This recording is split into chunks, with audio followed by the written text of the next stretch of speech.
15 seconds. Guidance is internal. 10, 9. Ignition sequence start. Space Nuts. 5, 4, 3, 2. 1, 2, 3, 4, 5, 5, 4, 3, 2, 1. Space Nuts. Astronauts report it feels good.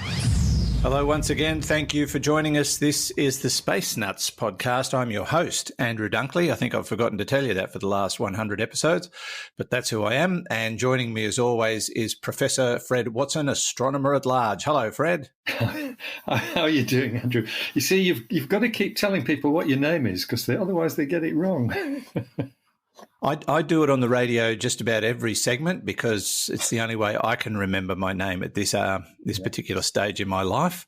But I haven't been told to shut up because we know who you are, although when I worked for the Australian Broadcasting Corporation, that actually did happen. I got an email one day saying, Andrew, can you stop telling us who you are? We know. So I did stop for a couple of days, and then I forgot who I was and thought I'd better get back to it. Yeah, that's right. You kind of develop, when you're in radio, you kind of develop little crutches, little habits. Yeah. And that's probably one of mine. I just sort of default to my name as a way of sort of changing subjects. Others have different ways of doing things. I work with a fellow at the moment who's been in radio even longer than I have, which makes it a very long time. And he has a crutch that he uses when he wants to finish off explaining something. He always ends the sentence with, and all that sort of thing. And I didn't realise how much he said it until somebody pointed it out one day, and now that's all I hear. Yes. So anyway, it's like saying to someone, next time you listen to the radio, listen for the breaths between sentences. And then that's all they can hear. People don't notice it until you say something, and then they just can't unnotice it. Anyway, Fred, that's beside the point. Let us talk about what's happening on today's program. And there's been this amazing image released of Jupiter. It's an infrared image, and it is spectacular. Not only that, it was a photograph by a friend of yours, a former colleague, and it is a composite photo. It's not a point and shoot, oh, there's a good photo type of thing. This actually took a bit of work, and it's been going on for about a year. We're also going to talk about catching interstellar asteroids like the Space Doogie. Oh, I got to say it again. Yay. The Space Doogie. A year or two back sort of skirted past Earth and the sun, and we found out after the fact that it wasn't actually from our solar system or even our galaxy, as it turns out, I think, or was from another star system within our galaxy. I can't remember, but Fred will correct me. But now they're talking about a very clever way of capturing these things. I don't know if they mean catching them and bringing them back to Earth or just, finding them. And we've got a couple of intriguing questions to tackle this week. One is related to asteroids and a new theory on the Tunguska episode, which saw vast areas of Siberia obliterated by what was thought to be an asteroid impact. But now there's a new theory thinking that it was an asteroid that grazed our atmosphere. So someone's sort of come up with a question about, well, how close is too close? Well, obviously, if that's what happened at Tunguska, that was too close. And we have Paddy from Sydney, who's a roof tiler, who wants to know if he can go to Mars and put tiles on the roofs of dwellings on Mars to protect astronauts. It's actually an interesting question to ask. So we'll tackle all of that today. We're sort of coming out of left field in many respects, as always. Fred, let's talk about this fabulous photograph of Jupiter. I'm looking at it right now. It is amazing. It's stunning, isn't it? And what's really spectacular about this picture is that it was taken from a ground-based telescope. In fact, the Gemini North Telescope, which is on Mauna Kea, the mountain in the Big Island of Hawaii. You mentioned a friend of mine a minute ago. He didn't take this image, but he pioneered the technique that has been used to take it. He's now, now retired, actually. His name's Craig Mackay, and he's was for many years a senior astronomer at the Institute of Astronomy in Cambridge.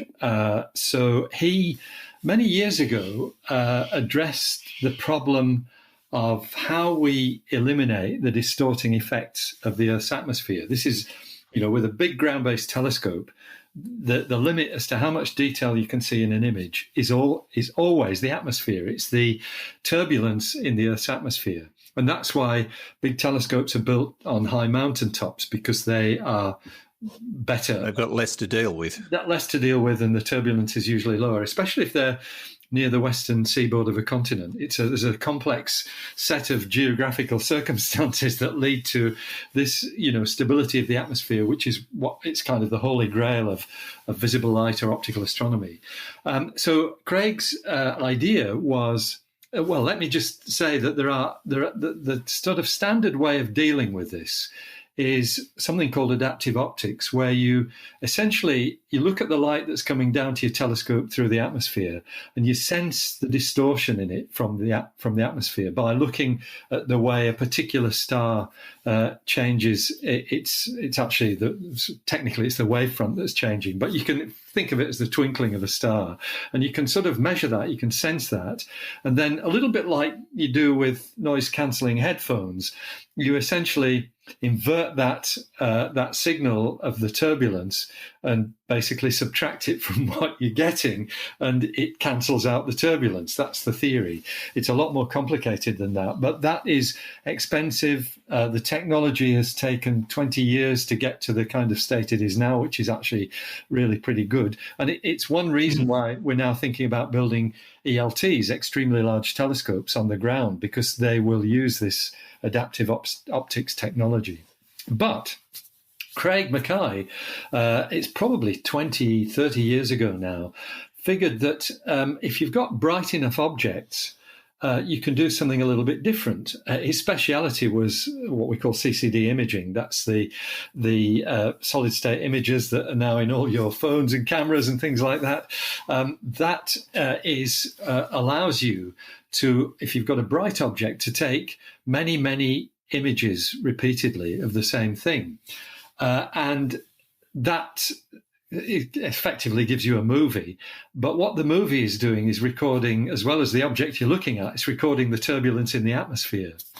And there will be moments when that turbulence settles down, and you've suddenly got maybe 1/10 of a second or 1,000th of a second of perfect stability. And so what the lucky imaging technique does is you gather thousands of images, and then you go through them and just pick out the ones where the atmosphere was perfectly stable.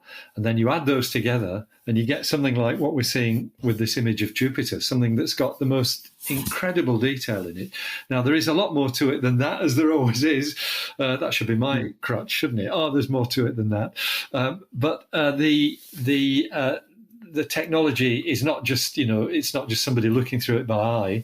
There are very sophisticated algorithms that let you select the best images and add them in a particular way. And in fact, with this image of Jupiter, the algorithms had to be clever enough to allow for the rotation of Jupiter. Jupiter rotates on its axis once in about, it's 10 hours, I think, roughly. And that means that, the features that you're seeing are changing position on the disk of Jupiter. So it's got to take care of all that. So that's how this fabulously detailed image was made. In fact, in Jupiter's southern hemisphere, the detail that you're seeing is almost comparable with what we're seeing from the Juno spacecraft, which is in orbit around Jupiter, right next door to it. Wow, that's a big call. Yeah, well, look at it. Just look at the image. You've probably got it in front of you. I have right now, yeah. You can see those eddies and whirls, the storms. Yes, it's certainly not the same as Juno, but it's revealing things that we didn't see before in ground-based images. The other thing we should say about this image, Andrew, and I think you've mentioned already that it was taken in the infrared region of the spectrum, the redder than red part of the spectrum, where we're essentially sensing heat. So the reason why the image looks really peculiar when you compare it with a visible light picture of Jupiter. In visible light, the cloud belts of Jupiter are bright, and they're the features that you see most obviously. But in infrared, the cloud belts are actually dark because they're silhouetted against the heat that's coming out from the planet's interior. So what you're seeing in the bright regions of this image and it is easy to find. I'm sure our listeners will go and find it very easily.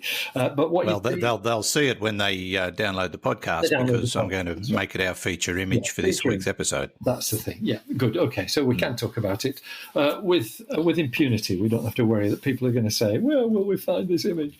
Yes. So yeah, it's the cloud belts are dark, and in between them are bright regions. So you're looking down to the layers of Jupiter's atmosphere that are warmer than the cloud belts, and that's why we see this effect of the cloud belts being silhouetted against this heat radiation that's coming from Jupiter itself.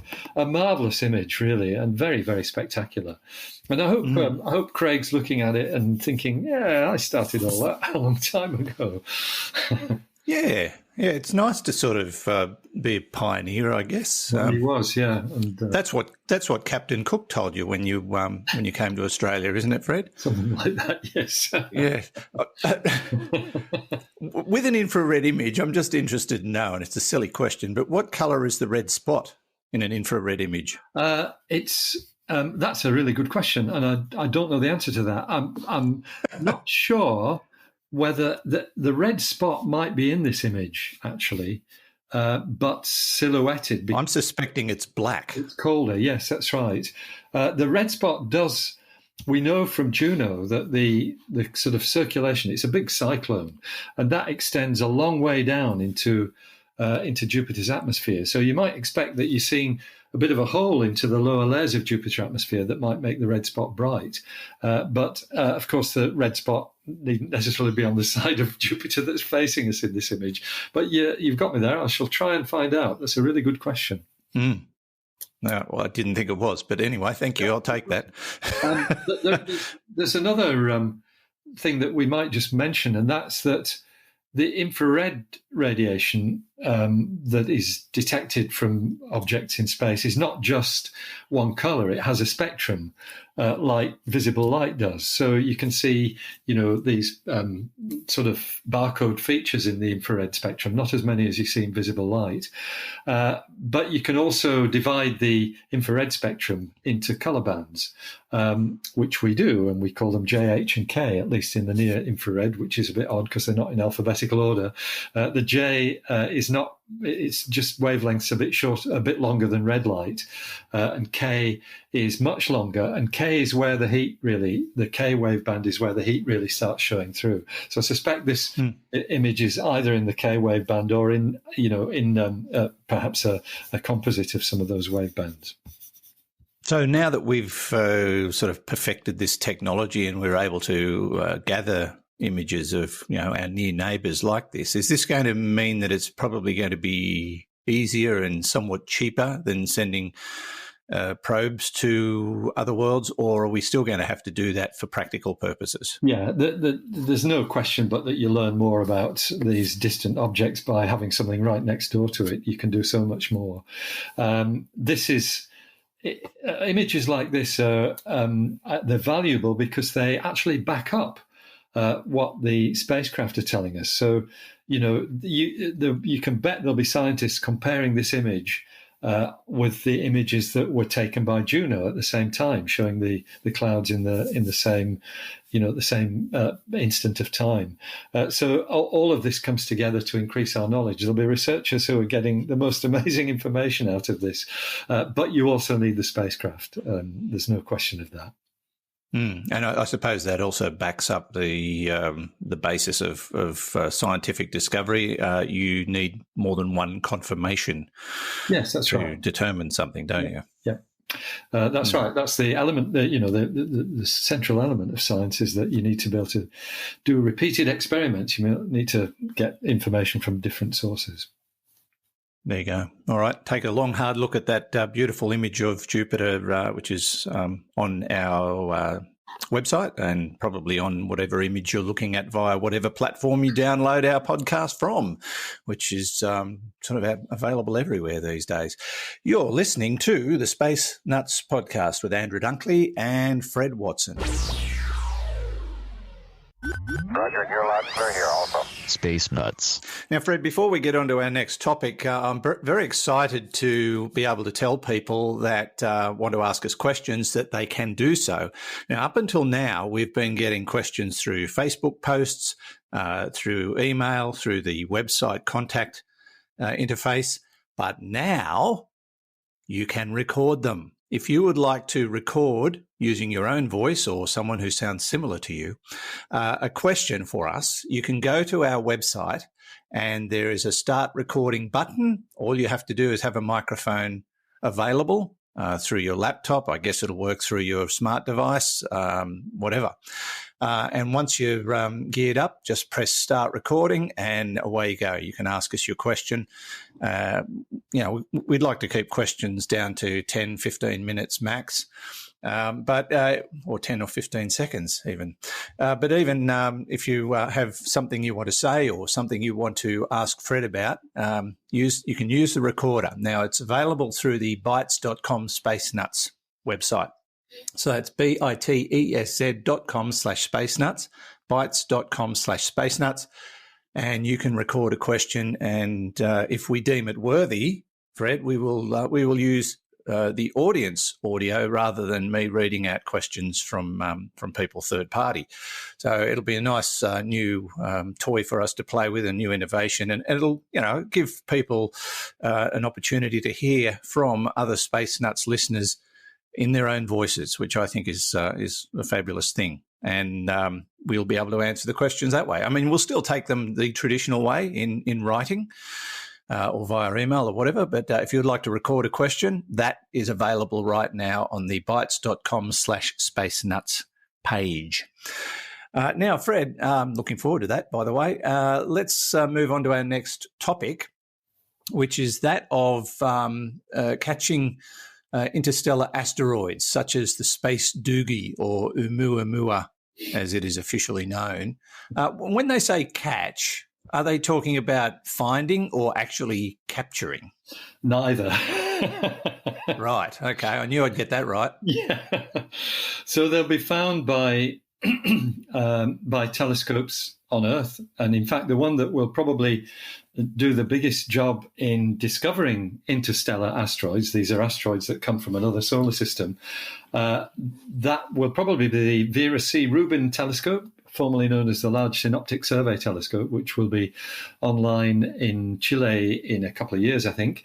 That telescope is going to survey the whole sky, or the whole southern sky, I think about once a week. And so it will be second to none at finding asteroids, not only near-Earth objects that might one day collide with the Earth, but also things that come from other solar systems. So the finding will be done in a sort of routine way. And the problem that has been, recognized with the two interstellar visitors that we've had, and one, as you rightly said, was the interstellar asteroid Oumuamua, which I always think of as more like a French breadstick than what you always think of, but that's just the way these things go. It's a long and thin, that's the bottom line. And the other one is Comet Borisov, which is actually has now passed through the solar system, but was very exciting at the beginning of the year. The problem with these objects is that first of all, they're incredibly interesting because they're free samples of the constructional debris of other solar systems, which is a very exciting thing to find. But the problem is that they are typically whizzing through the solar system at speeds that make them very difficult to catch. So the idea of grabbing one of these and bringing it back is not one that's on the horizon at the moment. But what we would like to be able to do is to take a better look at them, either by a flyby of one of these objects with a spacecraft, or better still, a rendezvous where you put a spacecraft into orbit around one of these objects. The problem, though, is actually setting the scene in order to be able to do that. And, we felt very impotent, particularly with Oumuamua. I think Elon Musk tried to drag together enough rocket-powered oomph to send something chasing after it, but it it really wasn't going to happen. This thing was herring off at 23 kilometers per second or something. It was long gone by the time we found out about it, wasn't it? Well, it was past its closest point. That's right. So that was very much a rearguard action, trying to figure out how to send something to chase after it. So a suggestion has been made that we should be better prepared, and it's been made with sufficient quality and cogency that the NASA Innovative Advanced Concepts Program, the NIAC program, has actually funded research into how we might deal with this problem. And the suggestion is to build and put into orbit around the sun something, and I love this name, something called statites or statites, and it's short for static satellites. Okay. And they're satellites of the sun, not in orbit around the Earth. So what you do is you build these things. You equip them with light sails, which we've talked about before as well, and what the light sail, and then you send them out to various strategic points in a ring around the sun, effectively. I don't know how many you would have. That would depend on the funding and things of that sort. But the light sails actually act as stabilizing devices, so they basically allow them to hover in the same spot in the above the solar system, if I can put it that way. They would probably also have the capability to detect smaller objects whizzing past, so they might, if you're in the outer solar system, you might see something that has not yet been picked up by the Large Synoptic Telescope or the Vera C. Rubin telescope, so that there is a detection capability. So I'm sorry I made that error when we spoke, when we described this a minute ago. So yes, finding them is part of the deal. Although I think we'll still find that most of them are found from Earth-based telescopes. Anyway, that's the first part of it. So you've got these things in a ring, but then what you do is you have each one of them has its own little fleet of CubeSats, and so if something passes reasonably close by, you can essentially launch off a CubeSat to chase after it, and either do a flyby or do a rendezvous, go into orbit around the object. It's a really neat idea. It's a very, very clever suggestion. It's led by somebody called Richard Linares, I think his name might be. He's in the Department of Aeronautics and Astronautics at the MIT, the Massachusetts Institute of Technology. So fantastic stuff. And what a great suggestion. I don't think it's anywhere near being on our immediate horizon, because this is only a feasibility study. But yeah, maybe in a few years, we might find that we've got this ring of what somebody has described as solar sailing sentries. Love the alliteration there.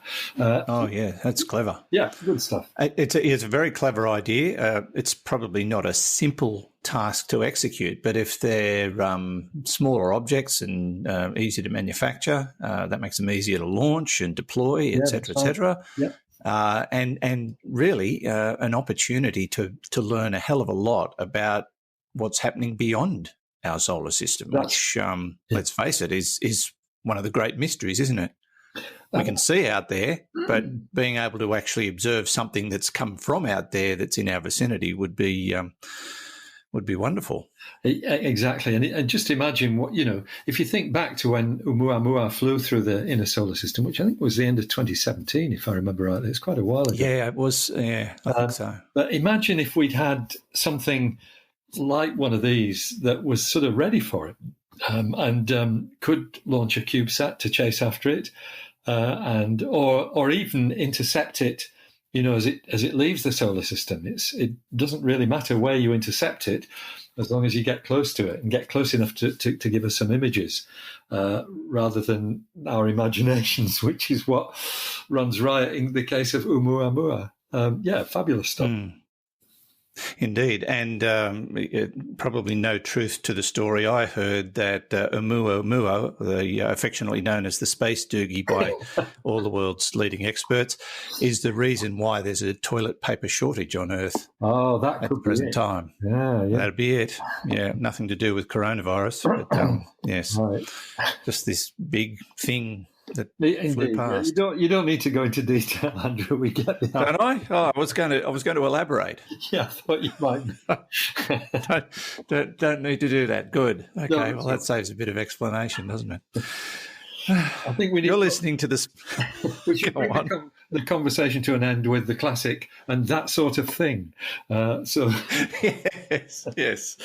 And speaking of which, I mean, we're talking about people's catchphrases or crutch phrases earlier on. Yours, Fred, I know, is, and the reason this is in the news at the moment. That's yours. all right. I'd like $1 for every time I've heard you say that. Yeah, it does come out a lot. I kind of like to explain why we're talking about things. Yes. Does it? Perhaps it doesn't. Well, quite often what we talk about requires a backstory so we can talk about what's developed today. So that's how it goes. So I'm looking forward to being able to say, and the reason why that isn't in the news at the moment is... Well, I'm looking forward to saying that when it comes to COVID-19. Yes. The reason why that isn't in the news is because we defeated it. Hey. Yeah, it'll be a long way off, though. You're listening to the Space Nuts podcast, episode 202, with Andrew Dunkley and Professor Fred Watson. Now, let's take a little break and find out more about our sponsor, ExpressVPN, rated #1 by TechRadar. This is the one I use. I've been using it for a couple of years and I love it. When I joined ExpressVPN, they were brand new to the market, but I read a lot of reviews and did a lot of comparisons. And there was just something about their business model that I particularly liked. And a couple of years down the track, honestly, can't complain. Their interface is very easy to use. Their service is second to none. I've had to contact them a couple of times about certain things that I wanted to do, and they were brilliant. So you may be wondering why I do need a VPN at all. It's all about privacy.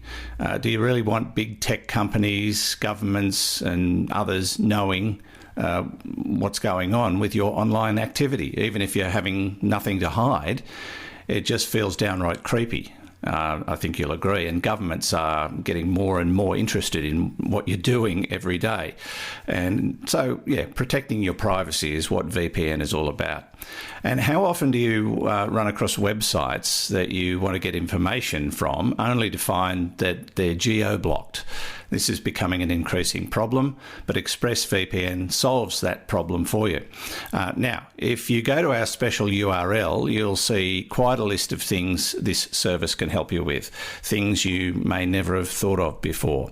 As I say, it's the one I use, secure, fast, and it just works. So protect yourself online today and find out more about how to get 3 months free at tryexpressvpn.com/space. That's tryexpressvpn.com/space for 3 months free with a 1-year package. Try expressvpn.com/space to learn more, and you'll find the link details in the show notes and on our website. Now, back to the show. 0G, and I feel fine. Space Nuts. Now, Fred, I always like to shout out to our patrons through patreon.com/spacenuts, the people who are putting their money where our mouths are, which we really appreciate. And because of that, we've been able to invest in some new toys, such as the voice recorder on our website, so people can basically ask the questions of us verbally without having to write emails and messages. But we have a new opportunity for people, again, driven by the audience. And this is, I suppose, similar to Patreon. It's just a different platform called Supercast. Now, a lot of people prefer to use Supercast or have a preference for Supercast. So we've set up an account on Supercast.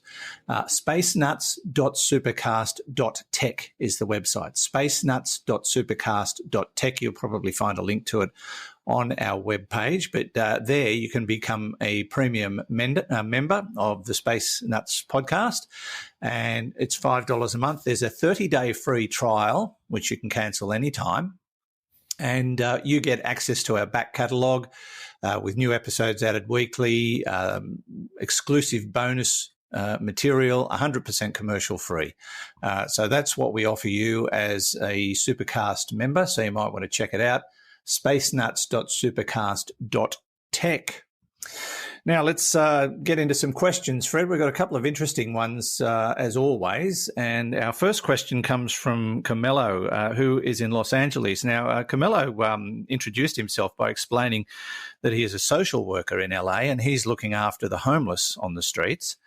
And pretty busy time of it at the moment, trying to help them not only to survive day by day, but avoid COVID-19. So our hats off to you, Camelo. You're doing amazing work, and thanks for getting in touch. And we wish you well with everything you're dealing with at the moment. People like you make the world go round. I work for the Salvation Army, so I do understand where you're coming from, dealing with the welfare needs of people who are just so down on their luck. And Freddie's got a sort of a two-part question, and this relates to what we were talking about in terms of asteroids. So this question was inspired by an article that he read in the Siberian Times. Now, the Siberian Times has come up with a new theory about how the Tunguska event originated. Basically, that thing that happened over 100 years ago that flattened massive areas of Siberia with the shockwave of an asteroid impact. Now, according to the Siberian Times, another theory is that the asteroid didn't actually hit the Earth. It skimmed the Earth and went back out the other side of the atmosphere. So Camelo's asking, how close might an asteroid skim by Earth without crashing into it and or being pulled into the Earth's gravitational field? And how large is the size of the one that would skim Earth versus those that often pummel our planet on a daily basis?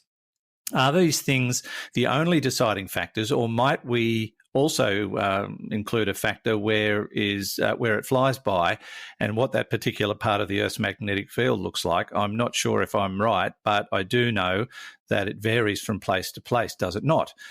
Sorry for my long-winded questions, and many thanks for your combined podcast, even though these odd times for us biological creatures on Earth. It's an interesting question about asteroids. I suppose the bottom line is how close is too close, and can they do the damage that we're talking about in regard to Tunguska without actually hitting us? That's right. I actually saw that article as well, and I think it is a really interesting suggestion. So the idea, and what prompts this suggestion that maybe it was something that basically grazed the Earth. It skimmed through the atmosphere, detonated probably, but then the bulk of it carried on its journey through space. One of the reasons why people like that idea is that it's very hard to find any evidence of debris as a result of the Tunguska event. There's no single crater. People have looked at the whole landscape around there. It's full of lakes, and there is a suggestion of a lump of something at the bottom of one of the lakes, but nothing that would, account for the 80 million trees that were essentially flattened by that explosion, which, if I remember rightly, was in 1908, as I think you mentioned earlier. So if you postulate a grazing impact, then you at least, if you can make the physics work, and apparently they do, you can neatly answer why there's no meteorite, there's no asteroidal debris that has been found in the district. So just going to Camelo's questions, the answer to both of them, and you might not be surprised to hear me say this, is it depends. How close might an asteroid skim by the Earth without crashing into it and or being pulled into the Earth's gravitational field? So what it depends on is the speed of approach, if you've got something that's going relative to the Earth, let me do a quick calculation here, less than about 11 kilometers per second, then it will probably hit the Earth, because that's the Earth's escape velocity, and it works backwards as well as forwards. But most of these things are traveling much faster than that, because the Earth's orbital velocity is 30 kilometers per second around the Sun, and asteroids are in orbits that give them a whole range of velocities as well. So you might get things up to perhaps 70 kilometers per second on the high end, and you can get things that are low speed because you've got the asteroid and the Earth going in the same direction. So it all depends. If you have something going at a really high speed, then it will, and it would skim through the atmosphere, then it will be slowed down by the atmosphere, but not really significantly. And that might be the phenomenon that we've seen with this object. So you get an interaction with the atmosphere that is probably explosive and very likely to cause debris on the ground. But the height that this would happen, I'm guessing that you're talking about heights as near as 30 kilometers or something like that to the surface. That would, if something was going fast enough, it would not be appreciably slowed down by the atmosphere, even at that sort of depth. But it would cause, if it was a big object in particular, it would cause quite a dramatic detonation of the outer layers at least. The thing about asteroid impacts is a miss is as good as a mile. And yes, a miss of 500 kilometers is much better because it doesn't interact with the atmosphere to speak of at all. But if you've got something that penetrates deep into the atmosphere, and I'm saying, maybe 30 to 50 kilometers. I think 50 kilometers is the assumed height of the explosion at Tunguska. Then if it's going fast enough, it will keep on going. And once again, how big is the size? Well, it really is dependent on speed. What the size determines is how much of it comes out the other side, the other side of the atmosphere. If it's big enough, then there'll be still something left to fly on back in its orbit. If it's smaller than, and I would guess you're talking about 50 meters or something of that size, then you might get a complete detonation and will produce some debris on the ground, which is exactly what happened with the Chelyabinsk episode back in, was it 2015, as long ago as that, where there was an explosion 30 kilometers above the ground, and there's a debris field downstream of that. The biggest lump landed in a lake. That thing didn't carry on in its orbit around the sun, but basically was thought to be about 20 to 30 meters across.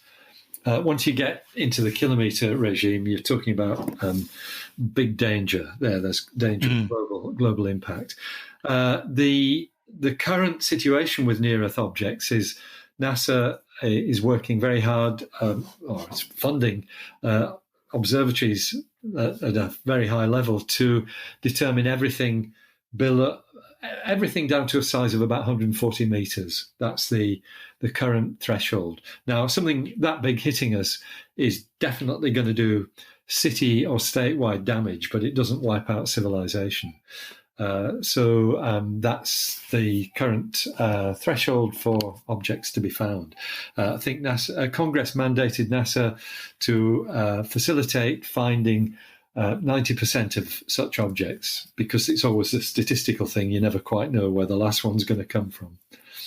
Yeah, no, I find the whole thing fascinating, and the more we look, the more we find, the more we realise that there are numerous things out there that may or may not be a potential threat, but at least we're keeping an eye on it, and that's important. And as time goes on, assuming we don't suffer a direct hit of something massive, and there's none of that in the foreseeable future as far as I'm aware, we'll get better at finding them and better at dealing with them. And technology one day, if not already, will reach a point where if we've got enough warning, we might be able to do something about it by perhaps diverting it just enough so that it will miss us. That's exactly the ploy. So just a sort of aside on that, one of the telescopes that kept on working throughout the COVID-19 shutdown is the Pan-STARRS telescope on Haleakala in Hawaii, which is designed to look for exactly this sort of thing, near-Earth objects. So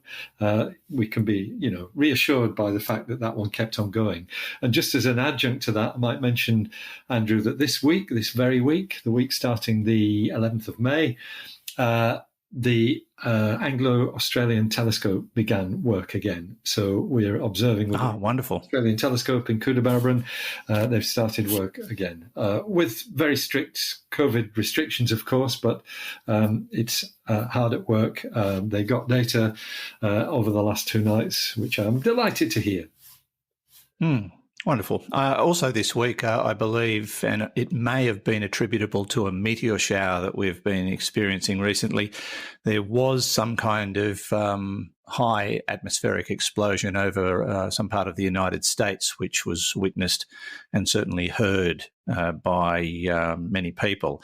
And it's a classic case. They saw it and then they heard it probably, well, the reports are saying 3 minutes later. Yeah, that's about right. Yeah, I hadn't seen that report. Actually, that's interesting. Yeah, the sonic boom is, 3 to 5 minutes later, depending on the height that it actually explodes. Yeah, but no damage as far as I'm aware in relation to this one, unlike Chelyabinsk and Tunguska is one of the great impacts or near miss impacts or explosive events in natural history. It's they've actually managed to get photos of the damage of Tunguska, which are worth looking at. But it just laid down vast areas of forest like matchsticks. It was just incredible. Now, let's move on to our next question, Fred. And thanks again, Carmelo, for getting in touch with us. Great to have you on board as a space nut. Now, this is a question from Paddy, who has questioned us before. Paddy's a roof tiler from Sydney, Australia. He's just finished listening to the 200th episode and, sends his congratulations. Thanks, Paddy.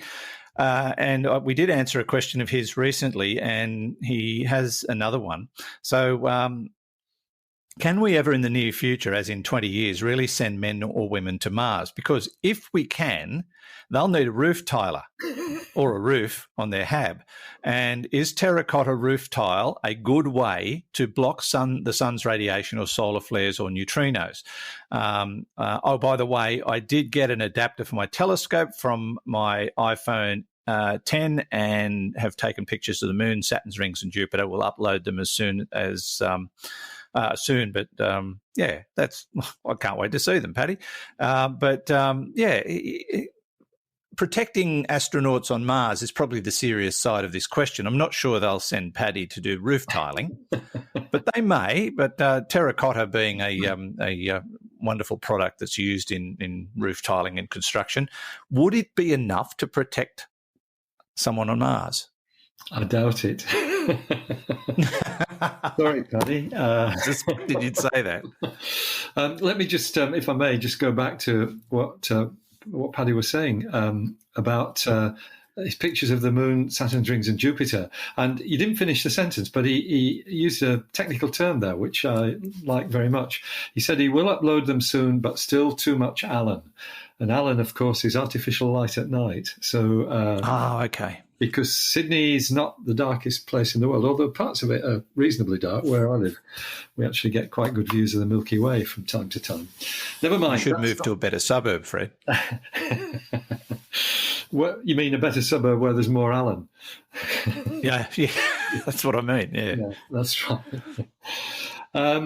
So I think look, I have to say I am not familiar with the radiation blocking properties of terracotta roof tiles. I think they're good at keeping out the rain, probably, which is why they're all over the place.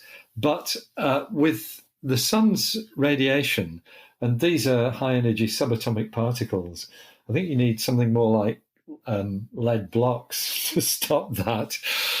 Maybe lead sheeting would do it, or certainly something that will slow it down. Terracotta might work, but I think you might need several meters of thickness of it, and that is not kind of what roof tiles look like normally. So I suspect that what we need is for Paddy to maybe do a bit of retraining in heavy lead roofing, and then he might be a candidate for going to Mars. His first question, however, can we ever in the near future, as in 20 years, really send men or women to Mars? I think we will. The NASA plan is of order 2035. That's only 15 years away. There are still things to solve, and the radiation hazard is one of them. So it's a great question that Paddy asks. I think what will happen with the first astronaut visits to Mars will be that there will be great precautions taken against the radiation. And it's a problem that's not really properly solved yet, but you can imagine that you might send robotic spacecraft there to start digging holes in the ground that people can use as their habitation areas. In order to give them roofs that will actually inhibit the radiation risk. It's one that a lot of people talk about. A lot of work's being done about. I don't think we've got the perfect solution yet. You've also got to worry about the 6-month flight to Mars, 6 or 8 months. You're in a very high dose radiation regime then as well, and I don't think the problem of shielding the spacecraft has yet been properly solved either. Although I've seen some ideas. Sometimes they use bags of water and things like that to try and inhibit the penetration of radiation. So we will see what the outcomes of all this are. It's clearly a solvable problem. Whether it's solvable with a spacecraft that can be made light enough to get people to Mars and back is another question. However, it is on the agenda. Yes, indeed. Lots of problems to solve, but they've got people working on it, and I think they'll ultimately come up with answers. They won't go until they've solved all these problems. There's no point sending people on a suicide mission. And the other problem is lower gravity, so they're going to have to deal with muscle wastage. So I guess a lot of their time will be spent while they're in transit exercising to keep their muscle tone up. Yeah. They even did that on Skylab, I remember, and they used to they had a track built around the interior cylinder of Skylab, and they used to just run around in circles in 0G. I saw footage of it, and that was how they exercised. And exercise is very, very important in 0G to stop muscle wastage. Yeah, that's right. I imagine it would be critical on a trip to Mars. Yeah, it would. And that's actually one reason why the International Space Station is there, because it allows us to determine what kind of exercise regime is necessary. And astronauts up there exercise for several hours a day. So it's all about, keeping muscle tone up. Yeah, well, what else are you going to do besides reading? You might as well exercise. So that's why I'll never be an astronaut. I'm not a prolific reader, and I hate exercise. So I'm off the wait list. I'm on another wait list because of the lack of exercise, but I'm not on the wait list for a trip to Mars. And neither are you, Paddy, I'm sorry to say. I don't think a roof tiler is going to get the gig. But it was a nice thought. Actually, it reminds me, when I was growing up, my childhood home had a terracotta roof, and a lot of the moulding they used in those days, in those 50s construction homes, was lead moulding to stop water getting in underneath the eaves and things like that. That's right. I was just going to make that. Yeah, that lead used to be used. Yeah, interesting. Which would be very, very handy for stopping solar radiation, as it turns out. Thanks for your question, Paddy. Really appreciate it. Thanks to everyone. And don't forget, we now have a voice recorder system on our website if you would like to directly ask us a question using your own vocal cords. We'd love to hear from you. So go to bitesz.com/spacenuts. That's BITESZ. And record your question for us. Hugh, our producer, is waiting with bated breath. We can't wait. Please do. And don't forget to tell us who you are and where you're from. That's important as a part of it. Just start off by saying, "Hi, I'm Fred Watson, and I'm from Sydney, and my question is," and that should cover it. That's Fred's real voice, by the way. Fred, as always, thank you. It's been a great pleasure. It's always a pleasure, mate. It's great to talk to you. Thanks. Honestly, for all I've lived in Australia for, what is it? It's well over 30 years. I can't do the accent at all. It's actually... Yeah, and it's always difficult for someone who's not a native speaker to try and replicate. But then again, I've got a terrible American accent, and after a while it turns French. I don't know why, but if I try a French accent, it turns American. So there you go. It's pathetic, really, it is. Yeah. Horrible. Thanks, Fred. It's been good fun. We'll catch you again next week. Sounds great. Take care. Bye for now. That's Fred Watson, Astronomer-at-Large, with us every week here on Space Nuts, as are you, which we greatly appreciate it. Thank you, and we can't wait to have another chat next week. And from me, Andrew Dunkley, farewell. See you next time on another edition of Space Nuts. Space Nuts. You've been listening to the Space Nuts podcast. Mission complete, Houston. Available at Apple Podcasts, Google Podcasts, Spotify, iHeartRadio, or your favorite podcast player. You can also stream on demand at Bytes.com. This has been another quality podcast production from Bytes.com.